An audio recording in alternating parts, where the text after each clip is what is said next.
Do you need me to do a countdown? Good evening, everyone. Welcome to the Rochester Board of Education's traditional public hearing. Tonight's topic, obviously, is going to be the budget.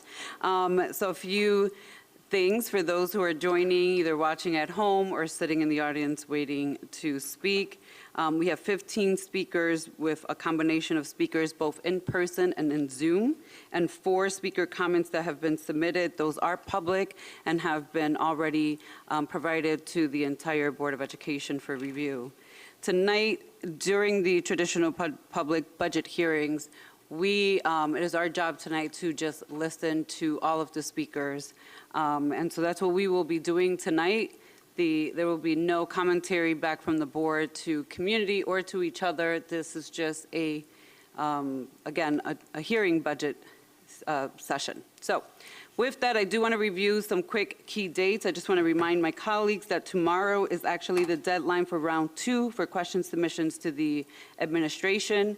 And for the community, the board question log is published and posted on rcsdk12.org /budget, and that is where you will find all of our information, including the draft budget calendar and the Q&A between administration and the board.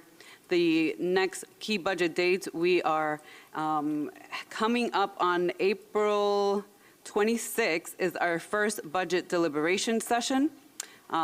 Typically, there are no speakers in the budget deliberation sessions, and this is the opportunity for things that are heard both here tonight and that commissioners have collected from reviewing the budget book, questions to the administration in a public format.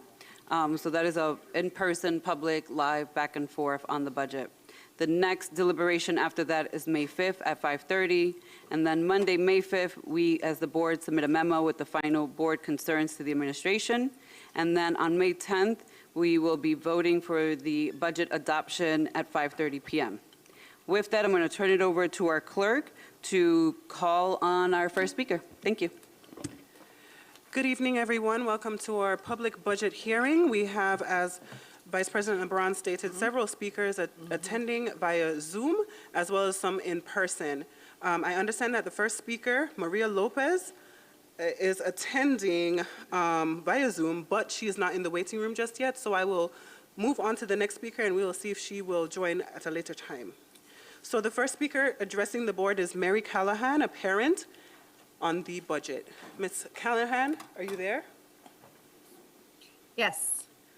Welcome. Whenever you're ready, you have 3 minutes to address the board. Okay. Hello, my name is Mary Callahan. I'm an RCSD parent, a teacher in Greece, and a member of the Citizen Action Education Committee. The whirlwind and layout of this budget is overwhelming and confusing, but I'm going to try my best to sum up my thoughts. First, we need more transparency in the budget and in your comprehensive plans in general. I've had to go to 3 meetings this week to even begin to try to understand what's in this budget. And there are still so many questions and missing details. Becoming a culturally responsive and restorative district is a transformative process. It's a paradigm shift that takes long-term planning for implementation and accountability for those plans to come to fruition. How are you using funds to establish and staff a network of culturally responsive leadership teams in every building to ensure that things like anti-racist training, culturally responsive curriculum, the elevation of parent and student voice, restorative practices, SEL, and community partnerships are effectively happening in all those buildings? You have weekly staff meetings and superintendent's days with all staff to implement programming. How are you using them and funding programming for them? There needs to be at least an additional $5 million invested in the creation of a district-wide network of tiered restorative practices, including tier 2 and 3 interventions and supports and help zones. If we want to end the school to prison pipeline, we need to invest in those alternative solutions. Further, implement the solutions, not suspensions framework and the culturally responsive framework, and hold every building accountable to the language and spirit of the code of conduct. There's been so much research that has been done and so many reports put together that we could tap into, but it doesn't seem like they're ever fully really implemented in any real tangible way. Fully implement your own racial equity action plan and work with the county and the city to implement the RAISE report recommendations as they have been vetted by the community. This board and many boards before it have heard from parents, students, and teachers what they want over and over again. You've had many culturally responsive programs yourself over the past decades that have shown positive results that then somehow get dismantled rather than expanded and invested in. Why? Why is that? Why does it always have to be or seem to be a fight to get what data and common sense has already revealed to you over these decades? When will enough be enough? Collaborate with your students, families, and community organizations on this budget and in all decisions that impact us. Thank you. Thank you very much, Ms. Callahan. We appreciate you addressing the board tonight. Have a good evening. Our next speaker is Eamonn Nguyen, who is also joining us via Zoom, and Eamonn is a parent. Is Eamonn available? Yes, can you hear me? Good evening, Eamonn. Whenever you're ready, you have 3 minutes. Great, thank you very much. Joining as a parent and also a member of Citizens Action Education Committee. As a parent, I've been volunteering recently every week in my daughter's classroom to do my best to support students who have missed over a year of in-person instruction and now have a long-term sub. We face a really pivotal moment and a daunting uphill climb, and we have to move forward just with the most impeccably executed strategy and intentional plan. And of course, I have grave concerns from the budget process so far that we are not on the right track. As framing, we really can't, based on this budget and the way it's been presented and the speed with which it's been presented, we can't see or evaluate many of what might be wonderful ideas within it and really noble efforts. We also, the summary text speaks to addressing racism and meeting the needs of a diverse student body, but we don't see that plan in funded items. There are concerning reallocations of funds for critical ongoing resources to the ARP line. Is this setting us up for another staffing purge or critical support personnel when those funds run out? Is this budget responsible? In my professional life, I facilitate board meetings and I build tools for boards. It is your role as a board to define the requirements and the validation rubric of a transparent and inclusive budgeting process. It's your responsibility to positively confirm the long-term sustainability of this budget. We can't just take the administration's word for it. You are the ones we are counting on to ensure the priorities of this community are fully implemented and explicitly addressed in the budget items. We have lots of questions. I have lots of questions. Where are the additional $5 million needed to fully fund the proven restorative programs and mental well-being supports? Why is this critical and impactful work underfunded? Is the budget sustainable? What is the rationale for allocating things like substitutes and paraprofessionals to the ARP line? Why have the facilities budgets for schools 1 through 16 been reduced? Have they been moved to another line? How can we evaluate? Are you able to evaluate? Do we have what we need to responsibly authorize this budget now? Where is the plan to deal with ongoing chronic suspension crisis? Suspension is not mentioned in this budget once. We can implement the solutions to suspensions framework in Rochester today. We need to do it intentionally. Where is a concrete plan to tackle the issues of systemic racial inequality, racial bias, and the impacts of legacy of racism at the RCSD? It's mentioned in the text, but it's not clear how it shows up in the funded priorities. And how is this budget process demonstrating a transparent, accountable budgeting approach that we can trust? We've been through too much in the last 5 years. The past mismanagement has really broken a lot of trust in this budgeting process. We need a clear budget sheet like in Buffalo, a reworked budget handbook that includes parents and community members in that process. We need a budget for all the items together, ARP, CRRSA, and the general fund added together so we can compare it to prior years. Right now, we can't do that. Until we have clear strategic rationale matched to budget items, full funding for restorative, and budget process and trust, do not pass this budget. Thank you. Thank you very much, Mr. Nguyen. We appreciate you addressing the board tonight. Have a good evening. Thank you. Our next speaker is Ms. Laura Smith, a parent who's also joining us via Zoom. Is Laura there? Yeah, sorry, I'm just putting my video on now. There you are. Wonderful. You see Whenever me? you're ready, you have 3 minutes, Ms. Smith. All right, thank you so much. My name's Laura Smith, and I'm speaking this evening as an RCSD parent. I have serious concerns about this year's budget, mainly because I'm actually unable to understand this year's budget. Excuse me a minute. On the surface, Excuse me, can we turn up the volume? I really can't hear her. Thank you. Go ahead, Ms. Smith. Okay. On the surface, it looks like there is a high-level summary and then some school-specific information, but when you try to look at the data to understand whether the budget meets the needs of students, it's not really possible to draw many conclusions. So I guess I feel really frustrated to be spending valuable time at this hearing, not even discussing how money could be better spent, but just trying to understand what it's even proposed to be spent on. Like, to give you some examples, I don't see transparency on critical data like the teacher, social worker, or counselor to student ratio. You can tell me all day that there's positions being added, but if I can't see whether these supports meet national recommendations for ratios to ensure that students have access to the supports that they need when they need them, the numbers are pretty meaningless to me.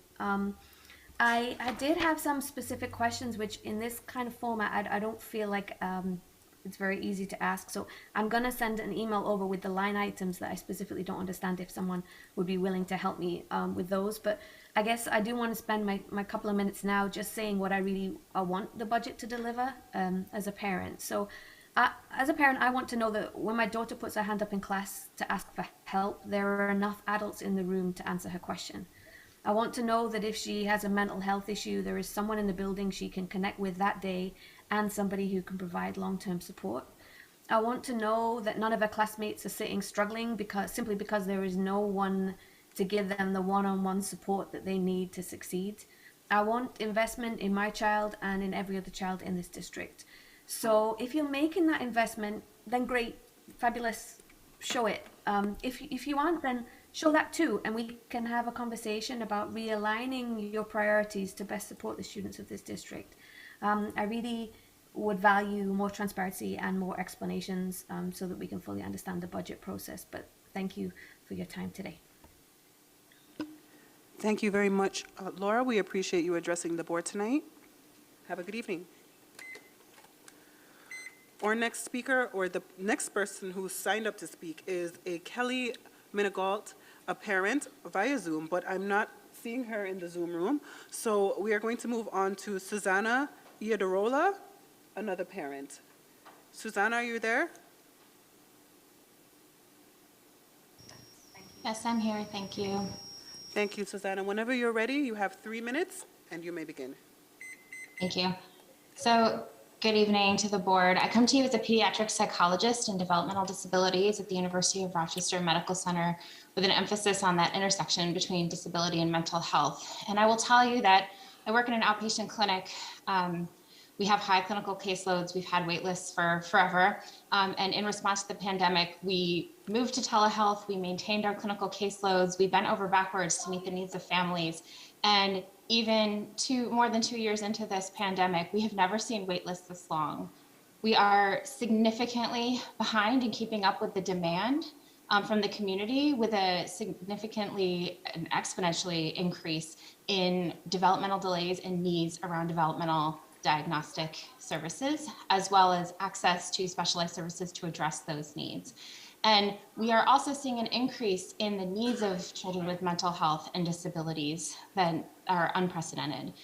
And so I'm coming here because we have experienced in some of our previous advocacy meetings openness of the board and responsivity to our advocacy around mental health supports, which we appreciate so much. And I appreciate you as the board for what you've allocated to mental health supports, but respectfully, it's not adequate. Where's the additional $5 million as proposed to ensure sufficient supports that could reach all students? As related to that, I'm concerned about the equity with which restorative practices will be rolled out within buildings. They should be district-wide to ensure not just consistency as students advance through the grades, not just to ensure buy-in on behalf of all educators, but to ensure equity for all students within the district. I also acknowledge that expertise can come from parents and students themselves. There was a proposal for them to be included in these restorative practices to align with the natural trust that students already have within their peers and that parents have with the other parents. And so I ask that they are included in restorative supports and that they are compensated for their contributions. And lastly, I have to echo Ms. Callahan's comments about lack of transparency. It's very concerning that there's a lack of object summary included in the budget. I want to know what RCSD is doing in terms of ensuring adequate special education teachers and paraprofessionals and other specialized service providers. How will this exponentially increasing needs to support equity for students with disabilities be addressed? We need an object summary to obtain this information and to ensure that we are not perpetuating the disparities that we know exist, not only for students with disabilities, but also for those with mental health concerns. Thank you. Thank you very much. Susanna, we appreciate you addressing the board tonight. Have a good evening. Our next speaker is Eamonn Scanlon, and he is a community member who is joining us in person.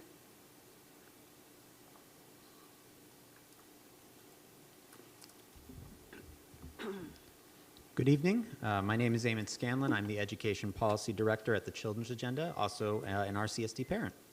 The Children's Agenda advocates for effective policies and drives evidence-based solutions for the health, education, and success of children. We are especially committed to children who are vulnerable because of poverty, racism, health inequities, and trauma.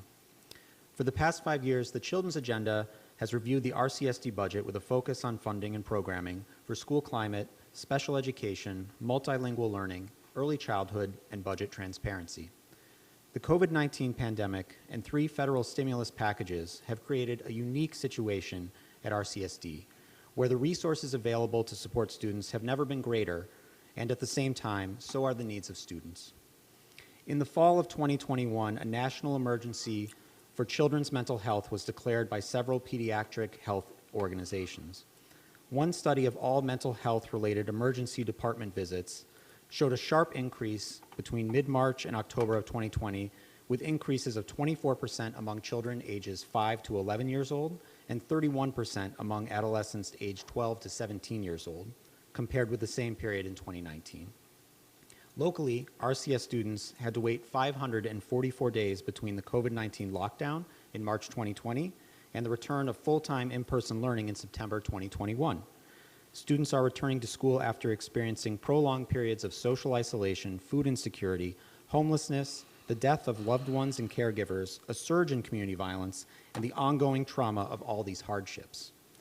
There have been 651 shootings and 115 homicides in Rochester since March 2020, as well as more than 1,800 deaths in Monroe County from COVID-19. The total amount of loss, disruption, economic hardship, and trauma for most children has been the hardest to face in several generations. Students' mental health must be a clear priority in the 2022-23 RCSD budget. The expenditure reports of the ARP and CRRSA funding show positive investments in restorative practices and mental health supports. However, those investments are about half what TCA, along with 15 other organizations, including PLAC, CPAC, and BEC, recommended back in June 2021. We asked for an additional $5 million to be used for funding positions for mental health professionals and restorative practices, coaches, and trainings. Lastly, the new budget format is unacceptably lacking in detail. TCA proposes the format be redone in an open process with parent and community representatives at the table. It is impossible to know something as simple as how many special education teachers are employed by the district from the current budget book. Please include an object summary of all positions by type, such as Syracuse City School District and Buffalo Public Schools does. Thank you for your time. This is a difficult task. I honor all of you for being here, but please do better. Thank you very much, Mr. Scanlon. We appreciate your comments tonight. Our next speaker is also in person, Angelica Delgado, a community member, and she will be joining us. Hello, everyone. I'm Angelica Delgado, President and CEO of Ibero-American Action League, and also Secretary of the Bilingual Education Council. We're here today to echo the Children's Agenda's words and advocate for budget transparency. Back last year, the Bilingual Education Council and Ibero partnered to draft a very detailed recommendation for this unprecedented funds. We are asking the same things that the Children's Agenda just mentioned, as transparent budget, an object summary, position and spending summaries, justification for the 10 million in appropriated funds, all details on specific positions that have been eliminated, actual spending for the previous school year, and the current amended spending columns to be removed. We are also here to recognize that Beatriz has been a fierce and unapologetic advocate for the needs of children across our district. She is also one of the strongest advocates in a long time that English language learners have had in our community. We want Beatriz to know, continue to push for transparency, continue to push for equity. Do not be silenced by the fragility of others, and continue to fight for your community because we know who you represent. So we want to make sure that we publicly express our support both through the Bilingual Education Council and Beatriz for her advocacy for English language learners in our district. Thank you.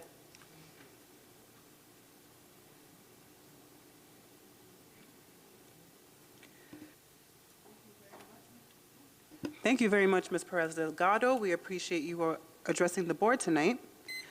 I'm going to welcome our next speaker, who will be also, well, I'm not sure if this person is joining us in person or on Zoom. I'm looking. Okay, wonderful. I have Barbara Brody, a community member. Barbara, are you there?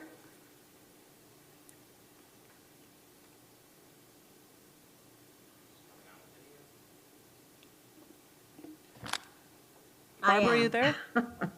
Welcome, Yes, Barbara. I am. Hello. Hi. Welcome and good evening. You have 3 minutes whenever you're ready. Okay, thank you so much. My name is Barbara Brody, and I am speaking to you as a parent and a grandparent. Even though I am a retired psychiatric social worker, my family and I have experienced learning and developmental disabilities, mental illness, and addiction. My background in mental health didn't prepare me for the struggle to obtain consistent, appropriate services for my family members. I am here today to prevent parents from experiencing the years of frustration and sleepless nights that I and my family have been dealing with.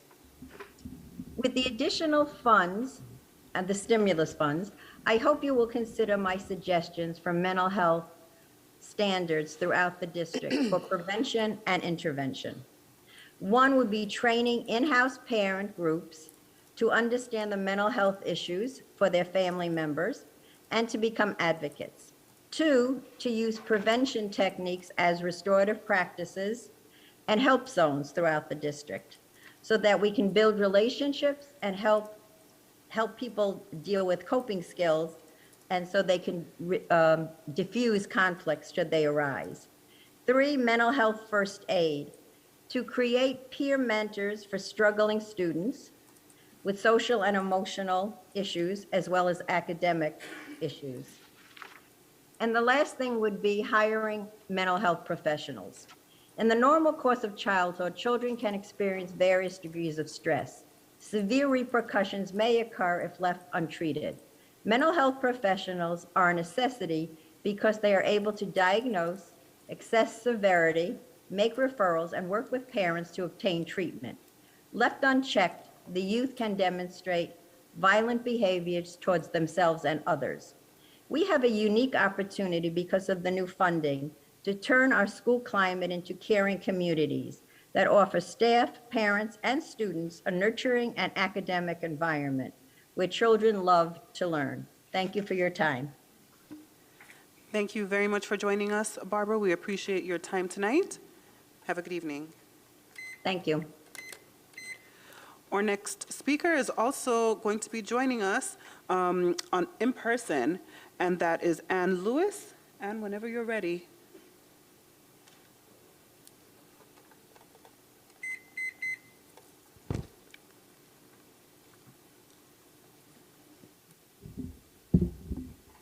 Good evening. My name is Ann Lewis. I retired last year as a Rochester City School special education teacher.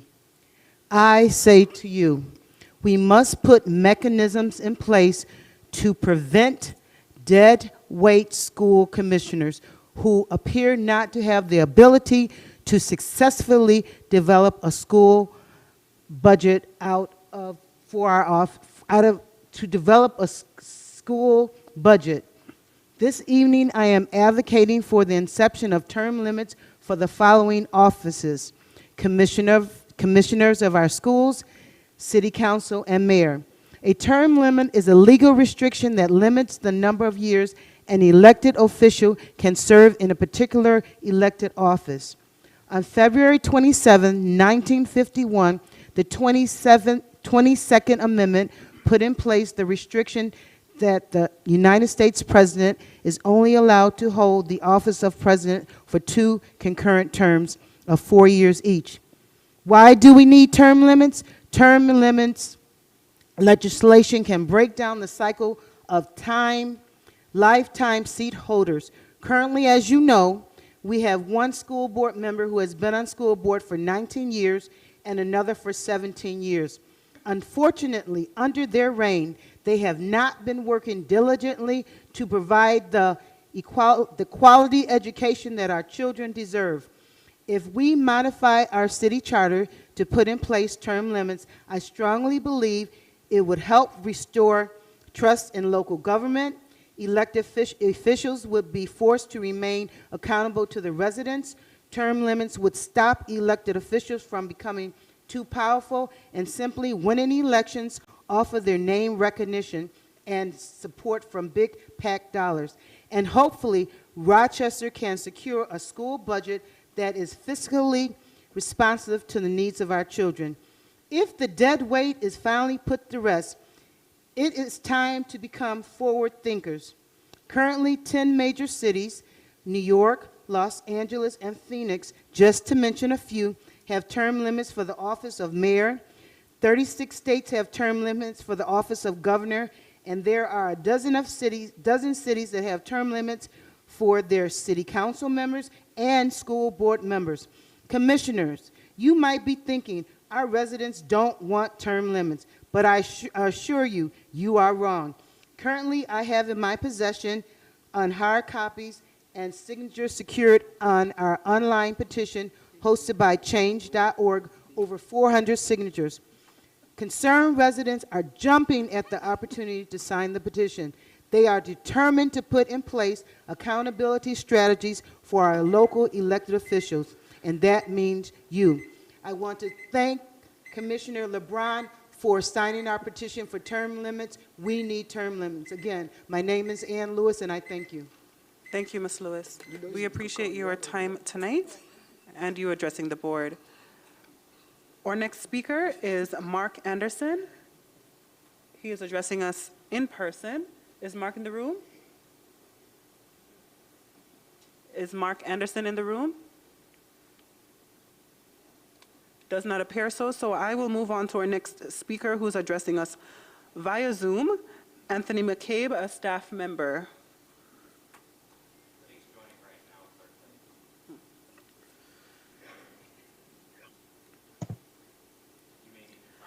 Mr. McCabe, are you there?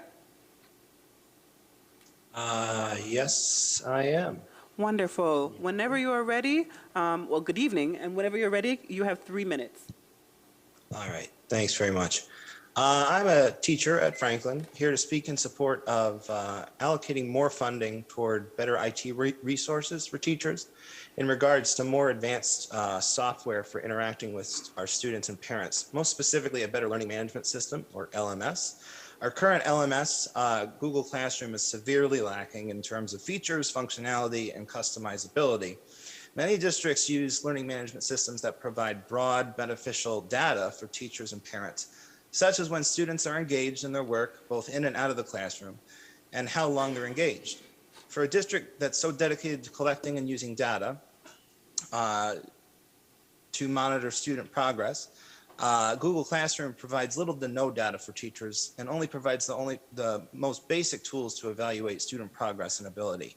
Many alternative LMSs allow for easier communication with students and parents, while Google only provides rudimentary email communication that our students and parents rarely engage with.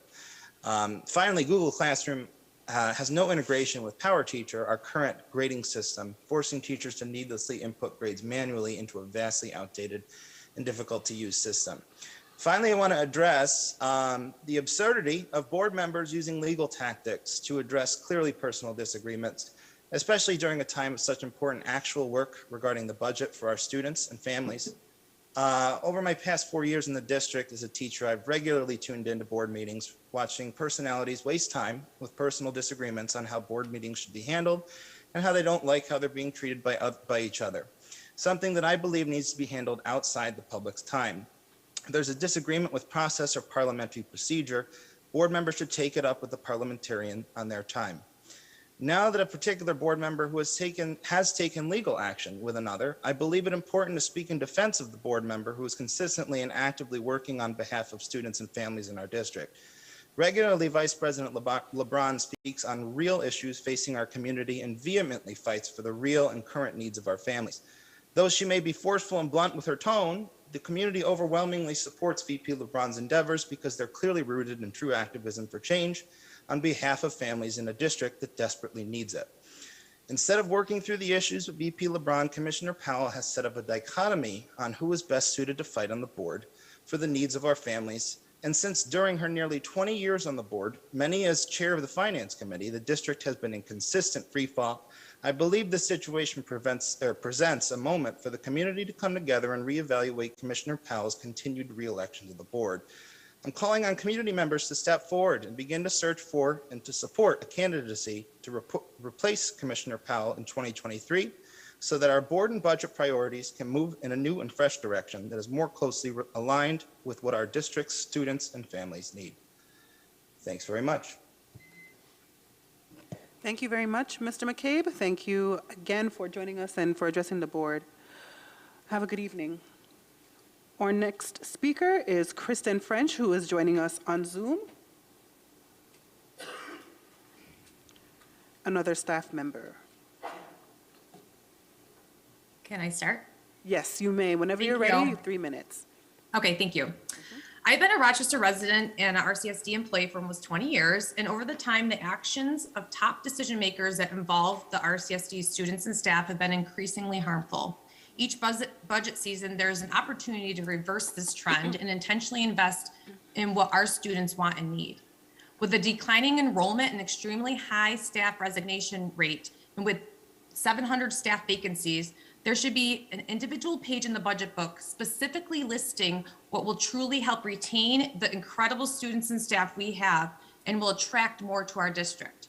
There needs to be transparency with how many staff, especially support staff, that each school has. I found no specific page with this listed. There appears to be an increase in social workers, which I fully support. In addition, there needs to be immediate increase in psychologists and counselors as they are spread incredibly thin right now.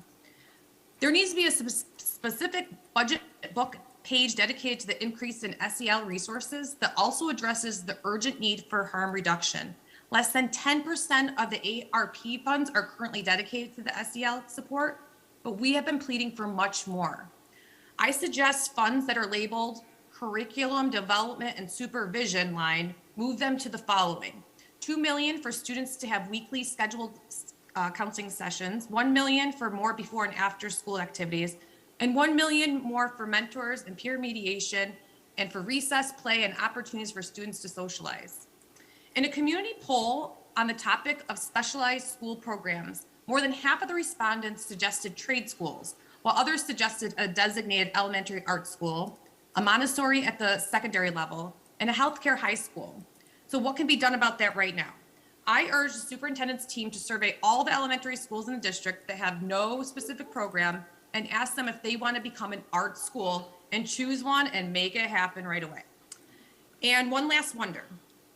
Why are we investing $11,378 in each student at Franklin, $12,298 at each student at Monroe, and $14,232 in each student at Northwest Northeast, but then $17,712 at students at East?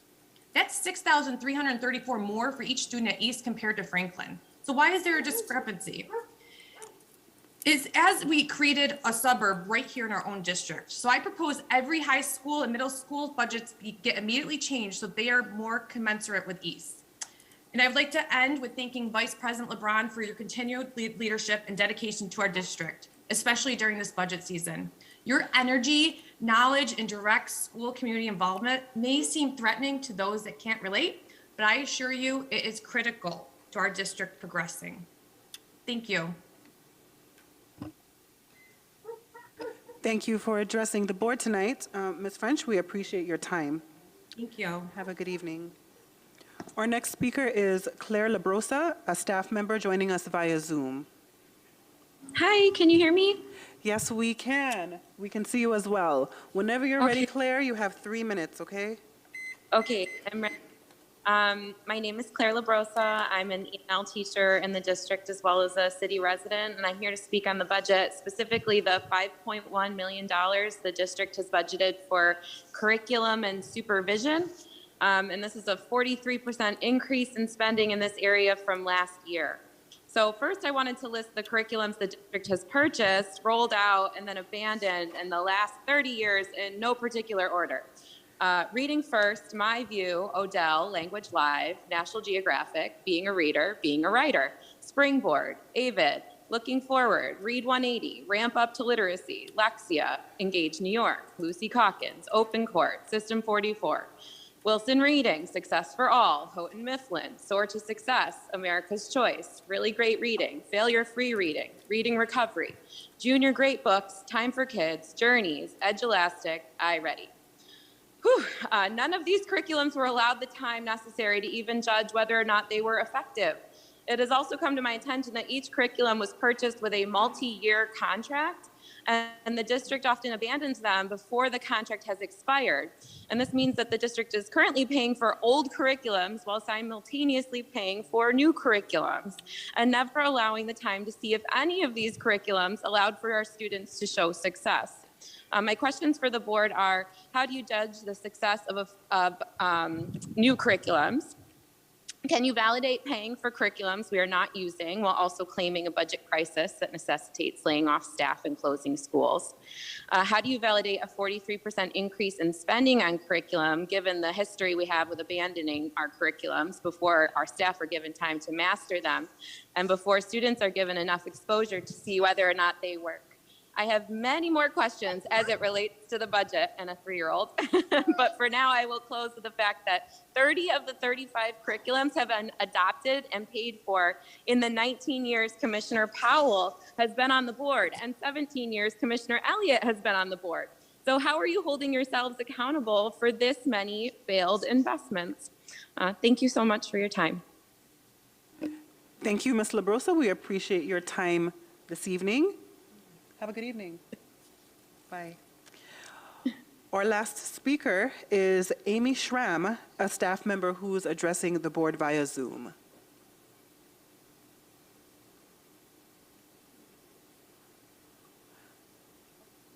Amy?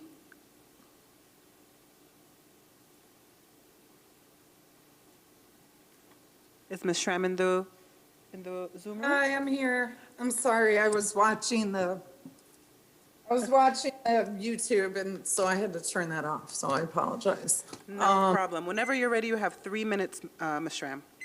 Okay, thank you so much. I appreciate your time, and I appreciate being able to speak here tonight. On a couple of issues that I have with the budget concerning the food service line being deducted by 12%, which means $3 million is being taken away from our food service. And in a time where our students are being served lunches that are microwaved in the little tiny plastic bags, it's very disconcerting that you would be taking money away from an already underfunded food program. So I think that needs to be looked at, why we are taking $3 million away from the food service. Also, I would like to talk about increasing in social workers, counselors, and psychologists. I feel that we, are supposed to be a culturally responsive and restorative district is our trajectory.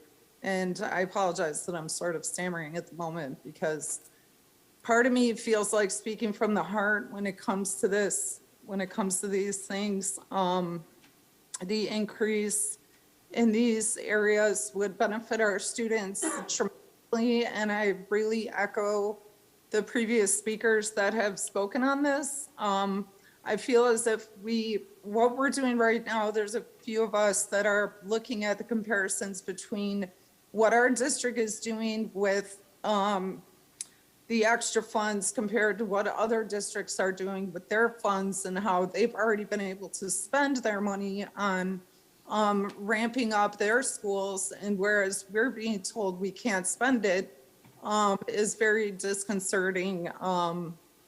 You know, I don't believe at all that this budget is transparent in any way. Also, there's a huge issue with the substitutes being pushed to contractual rather than keeping their permanent positions. So that's disconcerting.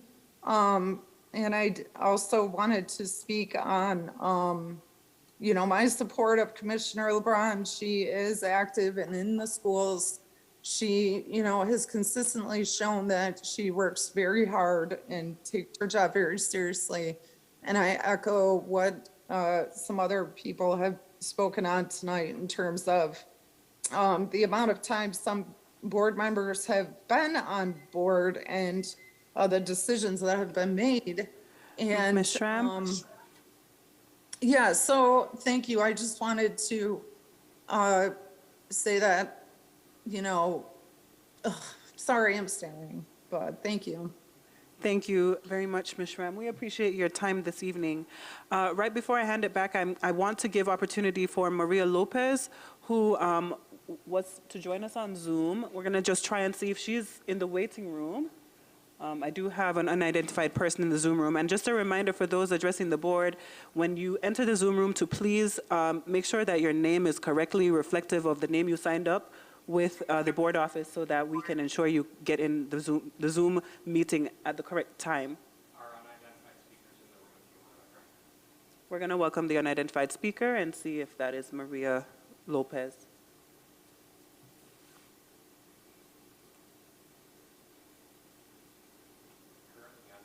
Hello? Hello, is this Maria Lopez? No, this is Kelly Manigault. Okay, yes, I do see that you signed up. You were speaker number 5. Ms. Manigault, whenever you're ready, if you're available, you have 3 minutes to address the board. Okay. Okay, so I haven't written down anything. I'm just speaking from my experience as being a parent of whose kids are involved in the Rochester City School District, one who is on the spectrum. I have also worked with the Children's Agenda as one of the parent members. So what my thing is with the budget is I feel that there needs to be more going towards special needs kids.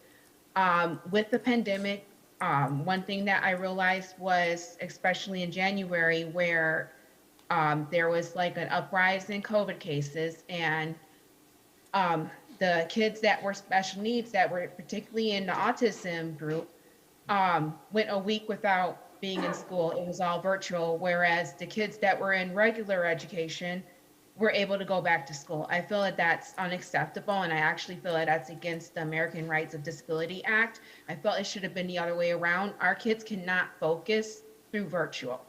A lot of our kids have stuff where they have to be physically there. They have to have OT physically. You cannot do occupational therapy through virtual. You cannot do physical therapy through virtual. I feel that something needs to be set aside for if the pandemic ever gets to that point again, where we have a plan in place. Another thing is I feel that there needs to be more going towards early intervention. With autism, the earlier you get it diagnosed, the better your chances are of your child having what we would perceive as an independent life. A lot of parents don't have the funds to do the type of therapies that require autistic kids to have. So the only option that they have is early intervention. Another issues that I've been noticing with some of the groups that I'm involved with for autism is that there also needs to be more funding towards behavioral therapy and psychologists, as well as evaluating these children that are showing signs of autism. A lot of parents are actually being denied an evaluation, and that is not cool. For me as a parent, I get very upset with that because we know our kids. We are around our kids 24/7. We know what symptoms they're having. We know what struggles they're having. Another issue is I feel that there needs to be more money being spent on bilingual children. I'm an English speaker. My parents, my whole family's grown up in the US. However, though, from personal experience and from people that I know that work in the schools, a lot of the kids that do not speak English are not getting translators like they should be. Instead, the teachers are using Google Translation, and that's not cool. I would ask that you would imagine yourself being in a foreign country, not being able to comprehend what's being said or speak the language, and see how you would feel. And then on top of that, being expected to learn with a language that you don't understand. So that's just my suggestions. I'm just coming to you from the heart and as a parent. Thank you. Thank you, Ms. Manigault. We appreciate your time this evening, and I'm glad we were able to take you. I do understand that concludes the amount of persons that are in our Zoom room, so it looks like we have missed Ms. Lopez this evening, but I'm going to turn everything back over to Vice President LeBron. Thank you. And we do have to go into executive session, but before we do, I just want to tell our students, our families, and our staff I hope that you all enjoy next week, break week, and that you find something either fun and relaxing to do some outdoor play and get some sun. Hopefully it is a nice break for us in Rochester, so that you all get to enjoy the well-deserved break. So the board, I'm asking for a motion to go into executive session to discuss matters leading to the appointment of a specific individual and/or to discuss matters of concern with the general counsel. Can I get that motion now? So moved. So motion by President Elliott, seconded by Commissioner Malloy. All those in favor? Aye. All right, have a good night, everyone. And that concludes the 22-23 budget year public hearing for the budget. Thank you.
All right. Thank you. We are returning to an open session to vote on resolution 534. On 534, can I get a motion to vote on resolution 534? Motion. Second? Any questions or comments to resolution 534? Hearing none, all those in favor? Aye. Yes. Opposed? No. All right, thank you. Your vote is to abstain? You cannot. Just vote no. No. Okay, because you don't have the information, so. Right. The vote is 6-1. Thank you. I need a motion to adjourn. No, it's not 6-1. Sorry, It's 5-2. Sorry about that. My apologies. The vote is 5-2 with Commissioner Patterson, no, and Commissioner Powell, no. Thank you. And the motion to adjourn. Yep, motion to adjourn. Motion. Second, all those in favor? Aye. Everybody, good night. Thank you. Thank you.